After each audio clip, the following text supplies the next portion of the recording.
Glória a Deus. Irmãos, eu gostaria de compartilhar uma palavra com vocês para gente selar esse dia. E eu sei muito bem como é que as coisas vão terminar. Que tem uma glória aqui, uma presença, uma doce presença.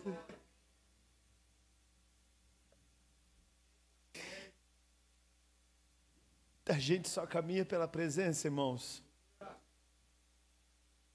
A gente não faz nada com temor em relação à presença. Não faz nada de qualquer jeito, só pensando como o céu reage, não às nossas perguntas, mas às nossas respostas.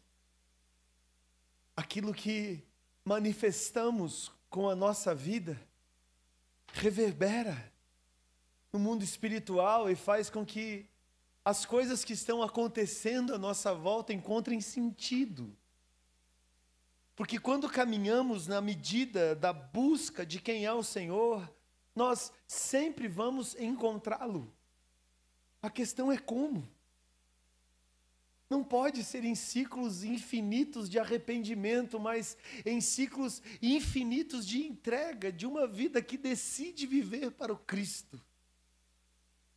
Porque quando a gente decide viver para o Cristo, você já não pensa mais o culto de domingo à noite, domingo pela manhã, a escola, o discipulado, ela acaba fazendo parte de um roteiro que o Senhor tem para você. E Ele sempre vai te chamar para perto para você viver de verdade esse relacionamento. Que não é só com o pastor, não é só com o irmão, não é só com um ou com o outro. Há quem diga que igreja é um relacional de irmãos. Irmãos, igreja, o relacional de irmãos passa por essa base, essa fórmula, esses pilares que o Senhor estabelece na sua movimentação na terra. Mas a ênfase de tudo que estamos vivendo sempre está num relacional com o Senhor. E a partir disso, transborda na vida daqueles que estão à volta. É um relacionamento vertical e um relacionamento horizontal. E se você soma esses estereótipos, essa indicação, essa sinalização, você vai entender uma cruz no meio disso.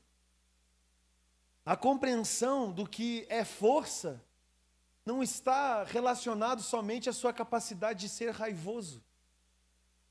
Porque eu já vi muitas pessoas com raiva extremamente fracas.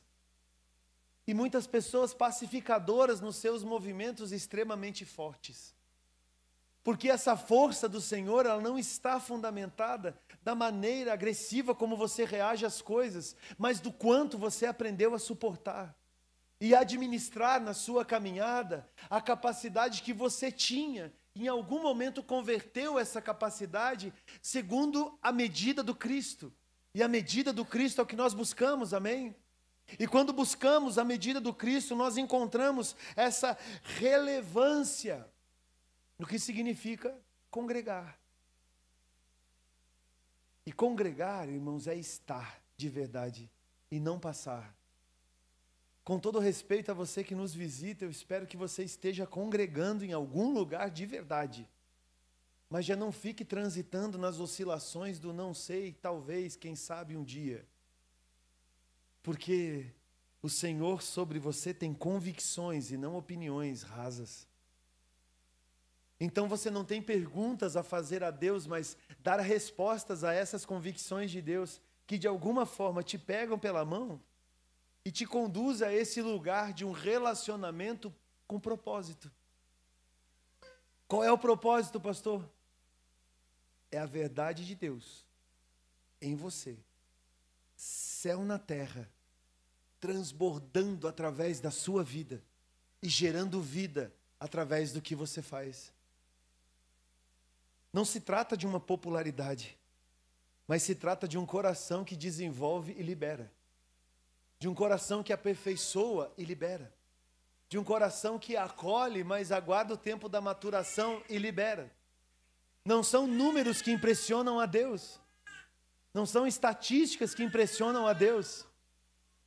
Muitos vão chegar em algum momento na eternidade ao se encontrar com o Senhor, e eu espero que eu não seja um desses, aonde eu vou tentar justificar pelos meus feitos, pelas quantidades daquilo que eu fiz, e o Senhor vai dizer: carequinha, barbudo, eu não te conheço. Eu vou dizer: mas Senhor, está aqui minha carteirinha de como pastor presidente do Mevan Ibirapuera. Você não sabe com quem você está falando? Ele vai dizer: realmente eu não sei. Eu não te conheço. E talvez seja o pior sintoma na vida ministerial de alguém. Ter uma afirmação coletiva, mas não ter um reconhecimento do céu, que dê autoridade para expulsar demônios, libertar pessoas, tirar cativos de situações constrangedoras e fazê-los entrar num lugar de maturidade, conduzindo-os e não aprisionando-os em si. Compreenda. A fase do que estamos vivendo com o Senhor passa por uma remissão extraordinária que começa no entendimento de um ambiente. Esse entendimento de um ambiente é o que traz a consciência de que não adianta você querer estabelecer níveis de relacionamento sem que o ambiente esteja curado, sem que o ambiente esteja restaurado. Jesus, lá em Lucas 22, 44, nos diz o texto: estando angustiado, ele orou ainda mais intensamente, e o seu suor era como gotas de sangue que caíam no chão. No momento em que antecedia os termos da crucificação, o Senhor, nesses termos em que estava em profunda devoção e profunda angústia sobre tudo que sabia que iria acontecer nos próximos passos, encontra então nesse movimento, nessa expressão do seu corpo, um gotejar do seu sangue no chão, num lugar chamado também como Jardim das Oliveiras. Jesus, no Jardim das Oliveiras, encontra uma janela profética e estabelece a remissão do ambiente da queda. Repita comigo: remissão é trazer de volta a um lugar que se foi perdido. Essa remissão em relação ao jardim traz de volta a autoridade sobre o Jardim do Éden. E lá no Jardim do Éden foi o lugar onde houve a queda e a separação, ou seja, o distanciamento relacional de Deus. O homem é tirado desse lugar do Éden, também conhecido como a face de Deus, e é conduzido então afora para que dali saísse e construísse então um caminho, segundo a história que você conhece, assim como eu. Nesse contexto, Jesus então profeticamente no Jardim das Oliveiras, lá no monte, derrama o seu sangue remindo o ambiente, para que depois o derramar do sangue na cruz do Calvário pudesse religar, reconectar o relacionamento. Não queira reconectar relacionamento sem que haja perfeita cura dentro do ambiente. Porque no ambiente nós temos responsabilidades, que vai muito além de responsabilidades relacionais. Eu posso olhar para você em algum momento e rasgar o meu coração em infinita amizade, mas se a nossa amizade não colabora para o coletivo, talvez eu esteja produzindo um fogo estranho, que em nada vai favorecer os que estão à minha volta. Nada vai favorecer aqueles que eu não conheço, em nada vai favorecer aqueles que eu conheço intimamente, em nada vai favorecer aqueles a quem eu presto conta. Então, o relacional precisa estar fundamentado num ambiente perfeitamente curado, do qual nós, primeiro, nos responsabilizamos. Eu sempre digo aos irmãos que congregam nessa casa, aos que estão aqui há mais tempo, aos irmãos que estão à frente desenvolvendo algumas coisas, sejam responsáveis pelo que vocês falam, sejam responsáveis pelo que vocês fazem. Nós somos observados o tempo todo. E essa observação não é institucional por causa do nosso CNPJ, do presidente, do andamento das coisas. Paulo fala sobre isso, que nós somos assistidos como um verdadeiro espetáculo, ou seja, há uma exposição na terra e uma exposição na eternidade, que transita por termos terrenos, termos eternos, inclusive passa por anjos, por espíritos, por demônios. Então, quando nós levantamos o nível da opinião, levantamos o nível do confronto, levantamos o nível do afastamento, nós estamos dizendo ao ambiente: é nisso que eu acredito. Ainda que você fale uma coisa, se você faz outra, mais cedo ou mais tarde gera confusão. Confusão no quê, pastor? Você vai precisar orar por determinadas coisas, e talvez as coisas não aconteçam. Porque existem bloqueios práticos. Quantos aqui são cristãos há mais de 1 ano? Levante a mão. Há mais de 5 anos, levanta a mão. Mais de 10 anos, levanta a mão. 15 anos, levanta a mão. Tem bastante crente velho aqui, né? Glória a Deus. Bastante. Eu vou começar a cantar uns corinhos de fogo aqui. Eu tenho certeza que você vai cantar comigo.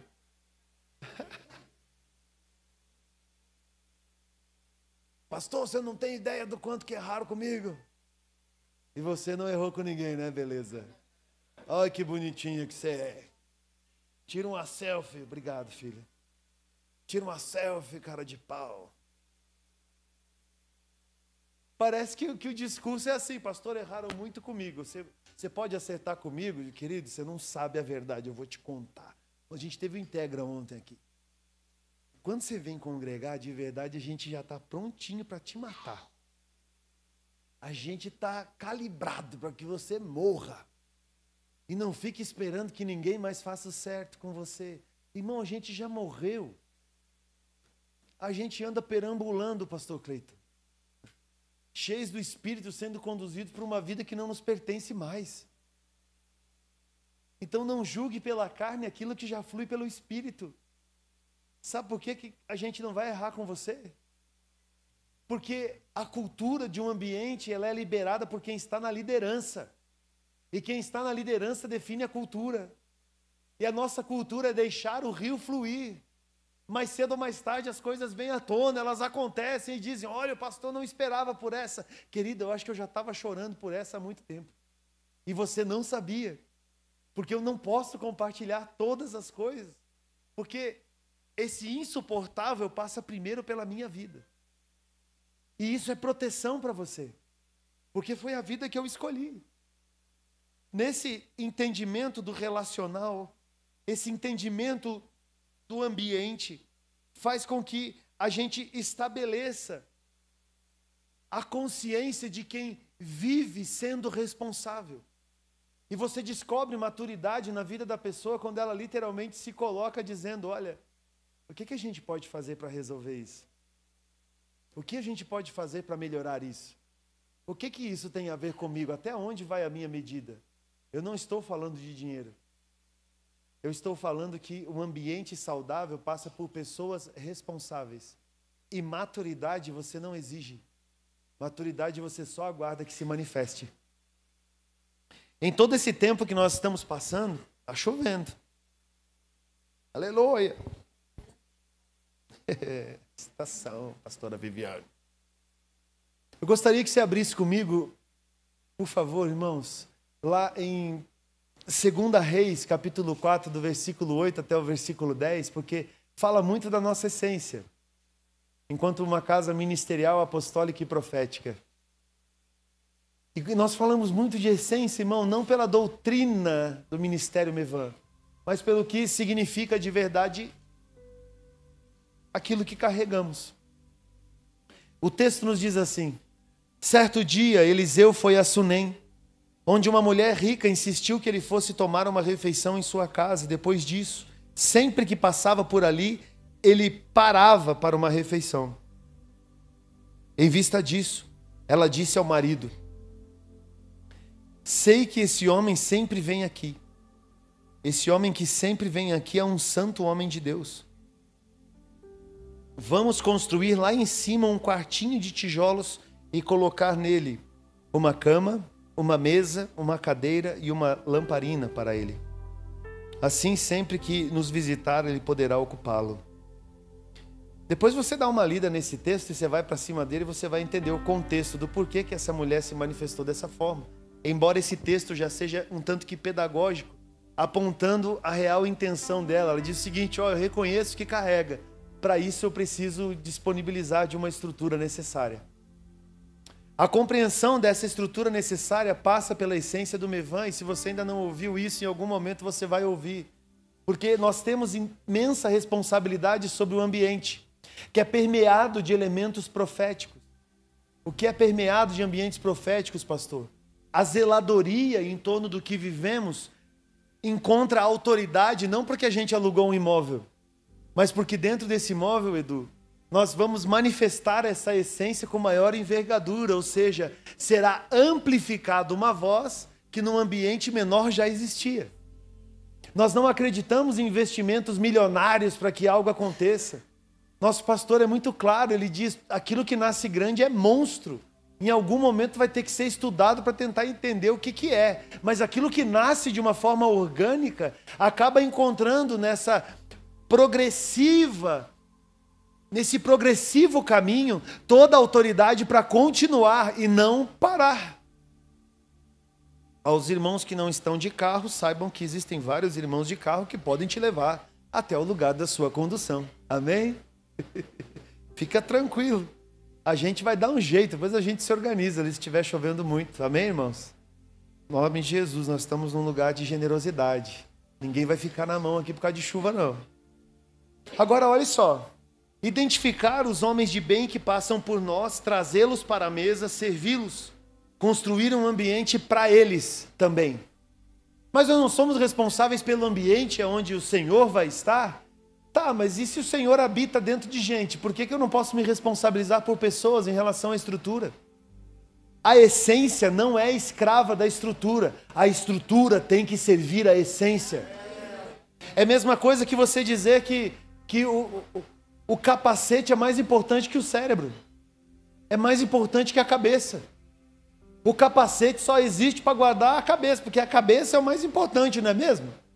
Quando você inverte essa ordem, você se torna escravo de um movimento religioso que afirma que trazer sustento, sustentar muitas coisas na igreja é o básico, porque a igreja precisa existir. Não é. Nós fazemos para que a voz profética seja ampliada. E quando a voz profética é ampliada, nós encontramos novas dimensões e novos desafios. Você venceu bastante coisa esse ano, irmão? Levante sua mão e você venceu alguns perrengão grande? Você sabia que tem uns maiores te esperando no ano que vem? Aleluia! E você vai vencer tudo, macho. Você vai vencer em nome de Jesus. É igual passar de ano. Daqui para frente vai acontecer muito mais coisa e num nível mais elevado. Você vai ter que aprender a lidar com isso. Amém? O Senhor nos conduz para esse entendimento desse ambiente. Repita comigo: uma cama, uma cadeira, uma mesa. A gente compreende nessa lamparina desse contexto o que representa cada um. Uma cama é um lugar de descanso. Amém? Uma cadeira é um lugar de simplicidade. Uma mesa é um lugar de comunhão. E um candeeiro é um lugar de revelação. Essa lamparina significa revelação. E aí você compreende sinais. Se no lugar onde congregamos, de verdade, não existe essa relevância sobre descanso, tem alguma coisa errada. Se não existe relevância sobre simplicidade, tem alguma coisa errada. Se não existe relevância sobre a comunhão, tem alguma coisa errada. E se falta revelação, tem alguma coisa errada. Essa casa tem profeta, irmãos. Essa casa tem palavra, essa casa sabe de onde veio, onde está, para onde está indo. E quando a gente entende isso aqui, a gente fica procurando em meio a pessoas a quem a gente possa servir, não a quem a gente possa explorar. Posso ouvir um amém? Amém. A gente procura quem a gente possa servir e não a quem a gente possa explorar. Como é que serve, pastor? Servindo aí. O que você precisa? O que você quer? O que você está vivendo? O que você veio parar aqui? De onde você veio? Para onde você vai? O que eu posso te ajudar? E aí encontra um mecanismo de maturidade, às vezes, não dando à pessoa o que ela quer, mas realmente o que ela precisa. Para isso é necessário maturidade em todo o movimento que nós vivemos. E graças a Deus nós vivemos com essa expressão de maturidade, desfrutando do coração do Senhor e não parados procurando mística. Sobre mística é interessante, porque essa semana a gente estava fazendo algumas cotações. Irmão, comprar muita coisa a gente não compra, mas cada orçamento maravilhoso que a gente faz é um atrás do outro. A gente gosta de um orçamento, é a maravilha de Deus. Tá tudo bem aí, né? Aleluia. Olha só. E quando eu estava fazendo essa avaliação cadastral em relação ao Mevan e tal, conversando no chat, eu falei para Viviane, amor, dá uma olhada nisso aqui. Eu não sabia que isso influenciava no nosso score. Veio uma lista de coisas e a primeira coisa, qual o seu nome completo? Segunda coisa, qual a sua data de nascimento? Eu tenho o print, irmão. Qual a sua data do nascimento? E embaixo dizia qual o seu signo. Ah, eu sou de Áries. Você lembra da revistinha do João Bidu? Você já leu? Ah, na terça-feira use amarelo. Hoje não é um bom dia para assinar um contrato. Eu mostrei para ela, aí eu respondi para a moça bem grosso, bem estúpido, liguei meu modo catarinense, disse para ela, querida, você acredita em horóscopo? No que isso influencia a minha ficha cadastral? Ela disse, senhor, me desculpe, eu sei lá o que aconteceu, mas eu tenho print disso, irmão, uma empresa grande. Então você é de Capricórnio, não tô brincando. A gente se responsabiliza pelo ambiente e a gente vai aprendendo a transitar por ele. Quais são as informações mais relevantes que você precisa ter na sua caminhada de fé? De onde você veio, onde você está e para onde você está indo. Não caminhe com gente que não sabe para onde vai. Mais cedo ou mais tarde você vai dar num poste, numa parede. Não caminhe com gente que não pode contribuir com você, no mínimo chorando, buscando direção. O que é mais difícil, pastor? É se colocar num cenário de dependência de Deus tão grande que talvez a decisão de Deus acerca da sua vida não seja a que você quer. O nome disso é vulnerabilidade. Isso é maravilhoso. Você sabia que o Senhor, quando te vê, te enxerga sem roupa e que faz um verdadeiro scanner da sua existência, inclusive fazendo uma leitura das suas motivações, do porquê você está vivendo a vida como está vivendo. E palavras como essa que foram ministradas hoje nesse altar, tanto na manhã quanto agora à noite, não estou falando do que eu estou pregando e nem do que foi pregado pela manhã. Mas nós tivemos 2 movimentos completamente inocentes acerca das nossas crianças. Tanto pela manhã quanto agora à noite. A expressão profética no altar afirma: se continuamos caminhando de forma inocente, estamos na rota certa. Inocência, pastor? A gente clama pela presença, Deus vem e faz. O Senhor vem e escolhe os loucos para confundir os sábios. Confunde os que são a partir dos que não são. Dá vontade de colocar o título dessa mensagem o Império do Zé Mané. É o Império de Cristo, que andava com um monte de mal acabado também à sua volta e transformou a humanidade com uma essência que foi transferida e não se perdeu. Porque a igreja existe desde sempre. E ela é linda e ela é maravilhosa.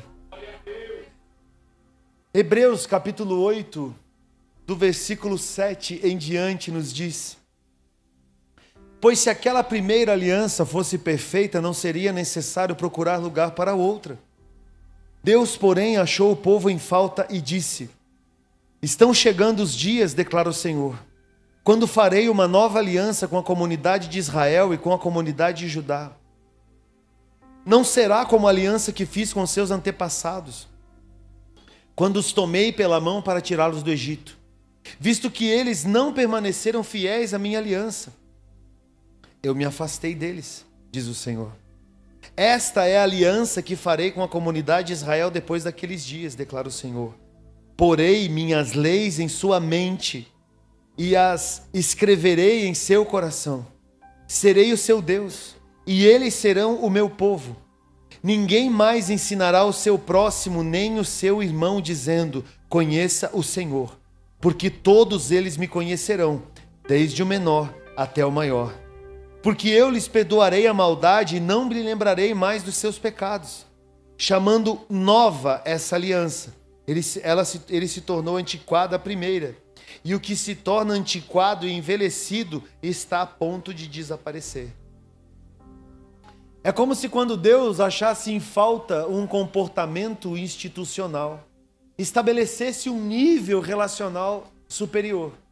Aquilo que ele chama de nova aliança, traz para si mesmo a responsabilidade do relacionamento que se perdeu, de um relacionamento que ficou pelo caminho, e ele deixa muito claro: eu colocarei as minhas leis em sua mente e as escrevereis em seu coração. Quando ele diz que vai colocar na mente e no coração, é uma fusão tão extraordinária que você compreende o significado de ser uma carta viva, de ser uma palavra viva na vida de alguém, de ser alguém que transforma uma realidade por quem é, transforma uma realidade por um evangelho que decidiu viver, porque encontrou na promessa, no cumprimento dessa palavra, tudo aquilo que você precisava. Ou seja, não é só da sua fé para você mesmo, é de você para os outros, porque talvez você vai ser o único livro, a única Bíblia que alguém vai ler na vida, e você precisa escolher de que lado você está, tomando posição na sua vida, de verdade assumindo as causas do reino e desfrutando desses movimentos das causas do reino, tudo aquilo que tem a ver com a sua casa. Não pense só em você. Quando você retém maturidade na sua vida, você está sendo egoísta, porque os que estão à sua volta estão perecendo por falta de posicionamento. Não tem lei na sua mente, muito menos escrita no seu coração, pelo simples fato de querer viver numa rebeldia que não agrega em absolutamente nada na sua história.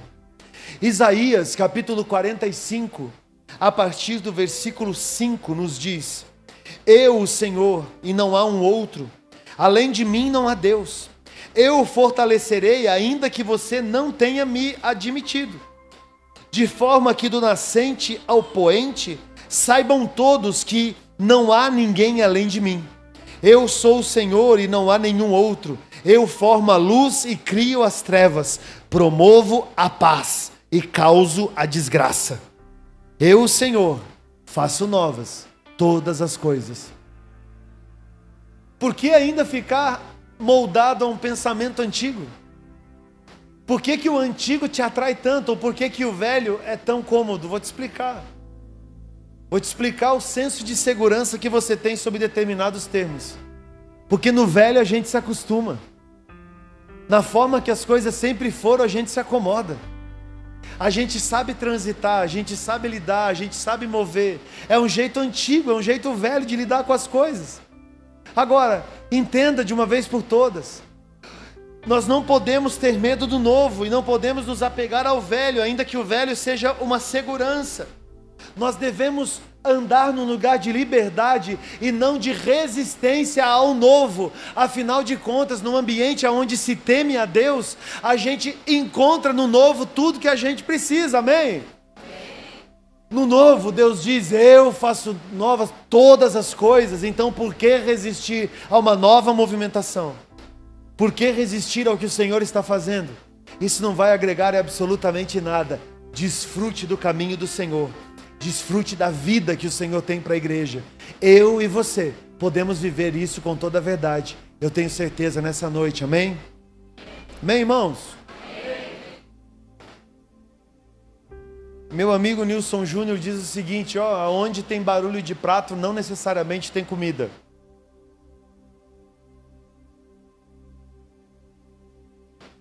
Quando você ouve falar de termos e expressões como reino de Deus, paternidade, 5 ministérios, não necessariamente você vai encontrar a nutrição necessária, a base necessária para que os ministérios realmente fluam.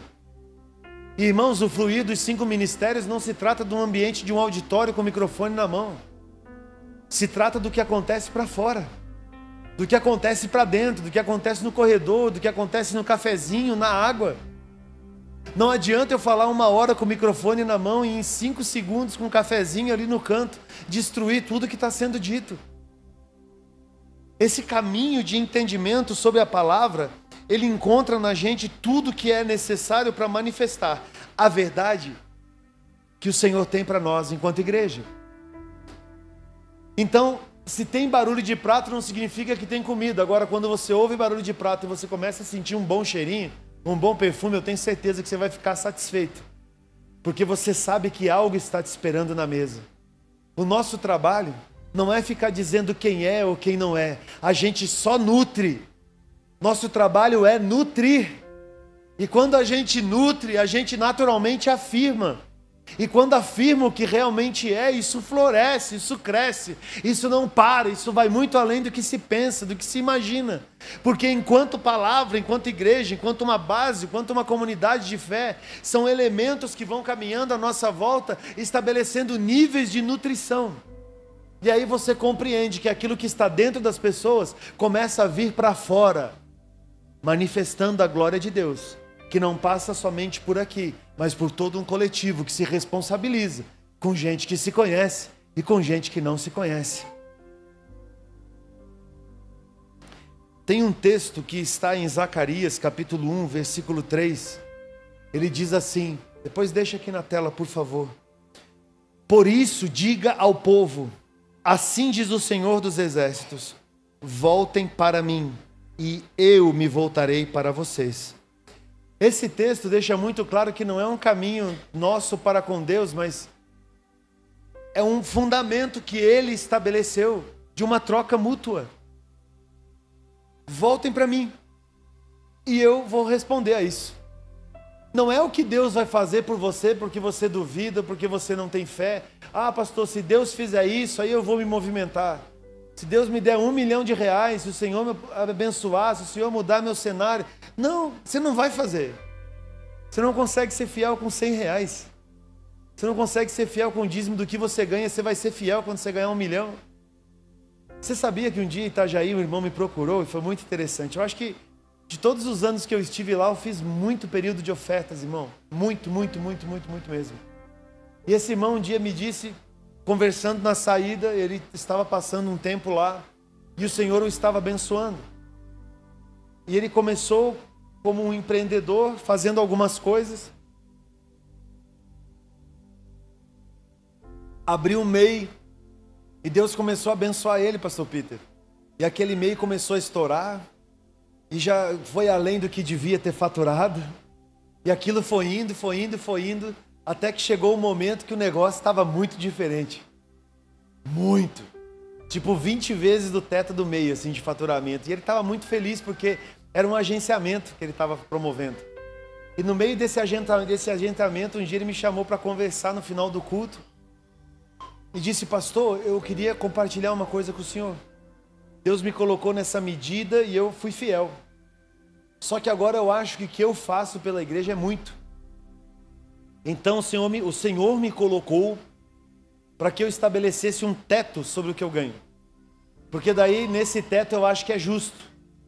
Porque eu tenho muitas responsabilidades e eu acho que isso aqui é suficiente para me ajudar. Tem muita gente na igreja, e aí com toda essa galera que tem na igreja, eu acho que já dá da gente pagar o aluguel aqui e tal. O que o senhor acha disso? Eu disse, eu não acho nada. Até porque eu não tenho nada a ver com o dinheiro dele, muito menos com o seu dinheiro. Deus falou com você? Deus falou comigo, pastor. E eu já estou pensando em ampliar, eu vou abrir uma filial lá em Curitiba. E a gente está indo muito bem. Mas eu acho que esse é o justo. O senhor não tem nada para me falar? Eu não tenho nada para te falar. Irmão, quando você vem falar comigo e diz que Deus falou com você, Deus falou com você, amém? Pastor, o que o senhor acha? Eu não acho nada. A não ser que o que Deus falou com você tenha a ver comigo. Aí Deus mandou você pular da ponte estaiada e quer que eu pule junto. Eu digo, vai você, querido. Dá seus pulos. Se vira, você quer que eu vá filmar? Eu vou. Eu e o pastor Cleito vamos de drone. Né? Porque vamos filmar com classe. Agora, no meio daquilo você vê num caminho muito interessante, porque existem coisas que sinalizam. O irmão estabeleceu uma forma de lidar com isso.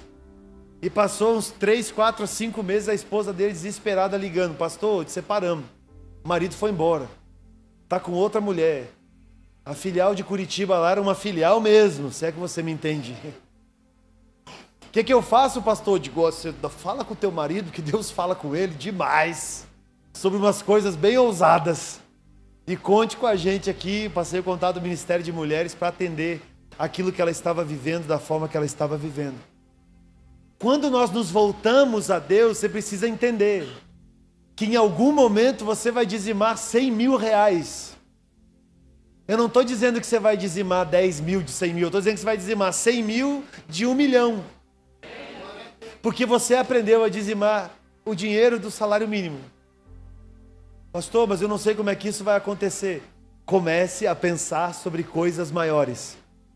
Não se acomode com as coisas como elas são. Abra sua mente, o seu coração e desfruta disso, entendendo que se voltar para o Senhor naturalmente, do Senhor virá uma contrapartida, que é Ele em favor de você. E sobre isso, procure sinais, irmãos.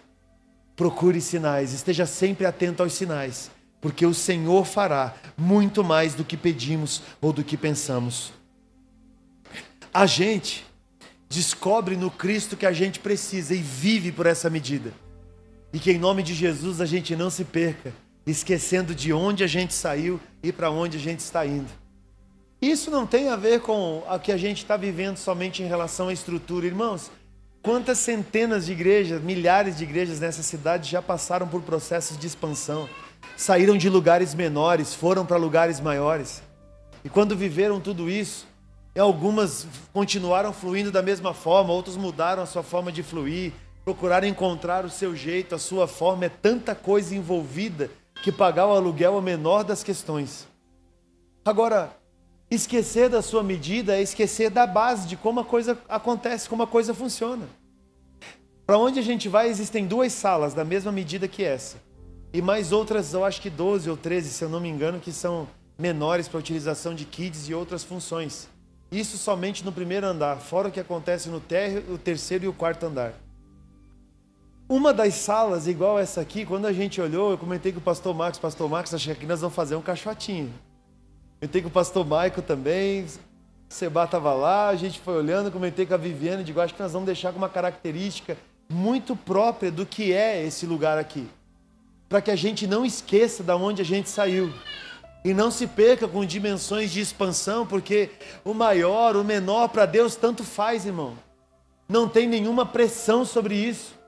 A pressão existe sobre a guarda da essência, que faz com que a gente encontre nesse movimento tudo que a gente precise, mas não se perca.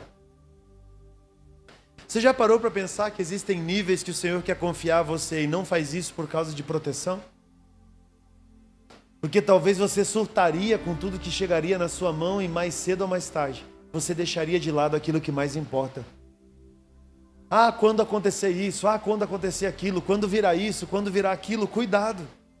Talvez você precisa pensar, quando eu me converter de verdade, quando a minha vida queimar na presença do Senhor, quando o meu coração estiver queimando, quando a minha fome, a minha sede estiver no Senhor e não estiver em circunstâncias, quando a minha ansiedade estiver quando eu estou num lugar e não estiver sentindo um cheirinho dele, quando eu estiver caminhando e perceber que eu não estou fazendo aquilo que o Senhor quer, eu vou entrar em crise existencial, não porque eu não tenho alguma coisa, porque eu preciso pagar algo, mas porque eu não estou sentindo da presença, não estou provando, não estou firme na minha fé. Aí você vai ver que são lutas que valem a pena, porque todo o resto te acompanha. Agora, o seu relacionamento com Deus requer de você querer. Não é um pensamento positivo sobre a sua fé. Vou ter um pensamento positivo e vai acontecer. Não. É consciência da relevância da presença. Porque é essa relevância que te conduz e te faz andar num lugar de proximidade com Ele. E a partir dessa legítima conversão, nada mais importa. Feche seus olhos um pouquinho aí. Quando Jesus estendeu a sua mão, quando Ele estendeu a sua mão para mim, eu era pobre e perdido, sem Deus, sem Jesus. Quando quando Ele estendeu a sua mão para mim. Quando Jesus estendeu a sua mão, quando Ele estendeu a sua mão para mim, eu era pobre, perdido, sem Deus, sem Jesus. Quando Ele estendeu a sua mão para mim. Quando Jesus estendeu a sua mão, quando Ele estendeu a sua mão para mim, eu era pobre, perdido, sem Deus, sem Jesus. Quando Ele estendeu a sua mão para mim. Olha aqui para mim um pouquinho. Ele te encontrou. Ele te pegou pela mão e te tirou da lama do pecado. Te tirou da morte. Se você se vê como um provável, por favor, olhe para o improvável. Que um dia foi encontrado. Foi tirado de um lamaçal, perdido, pecador. E o Senhor me levantou. Tirou de um contexto terrível. E me abençoou com uma família linda, uma casa linda. Um ministério que às vezes a gente pergunta: Senhor, como é que pode? Como é que pode acontecer tanta coisa? Como é que a gente pode viver isso? Numa consciência de eu não mereço. Não é uma consciência de realmente eu sou bom, eu mereço e a coisa tem que acontecer. Não! Por favor. É chegado um tempo em que as pessoas vão olhar o discurso e vão comparar com a prática. Vão olhar o que se fala e vão medir com uma régua aquilo que está sendo feito. Chega de religião, irmão, chega de religiosidade. É tempo de olhar para a igreja e compreender que o discurso precisa estar alinhado com o que se faz. Jesus não teve problema com a prostituta. Jesus não teve problema com o pecador, não teve problema com o mentiroso, com o ladrão. Jesus não teve problema com o cara da Lava Jato lá, o tal de Zaqueu.